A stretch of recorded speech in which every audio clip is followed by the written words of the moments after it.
Papunta na si Kaloy sa bahay ni Billy para sindakin ito.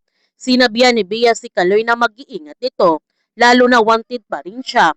May mga pulis nga dito sa tapat ng kanilang bahay, nagmamanman, dahil siguro alam na nila na konektado sila. Sinabihan ni Kaloy si Bea na huwag itong mag-alala, hindi siya sasabit, babawi nga siya nito sa kanya. Habang si Robbie, hindi naman siya naniniwala na friendship song lang ang ginawa ni Jordan para kay Billy. Para sa kanya love song ito. Pero para kay Jordan, ginawa niya ang kanta na yun para sa friend. Kaya friendship song ito para sa kanya. At nakita naman ni Rain sa social media ang pagtakas ni Kaloy sa ospital. Kaya pinakita niya ito agad kay Jordan. Noong nakita ni Jordan ang balita, nag-alala na siya kay Billy. Kaya tinawagan niya ito para ipaalam ang pagtakas ni Kaloy.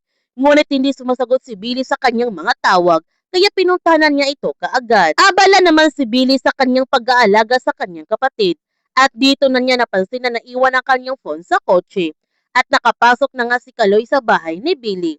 Sinimulan na niya ang pag-spray ng paint sa dingding ng bahay ni Billy at sa pinto nito. Ngunit nakita naman ni Billy ang ginawa ni Kaloy, kaya hinampas niya ito sa ulo at nawala ng malay si Kaloy, at agad kinuha ni Billy ang kanyang phone para tumawag ng pulis. Pero sinangkal naman siya kaagad ni Kaloy at sumisigaw naman si Billy ng tulong.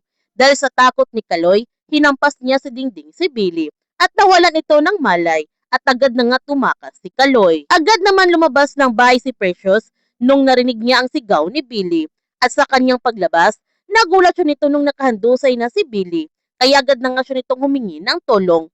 Mga ilang sandali dumating naman si Jordan, at nung nakita niya si Billy na wala na itong malay, naalala niya ang pagkamatay ng kanyang ina noon, at natatakot nito si Jordan na baka mawala sa kanyang buhay si Billy. At agad na nila isinugod sa ospital si Billy. Buti na lamang maayos ang kalagayan ni Billy.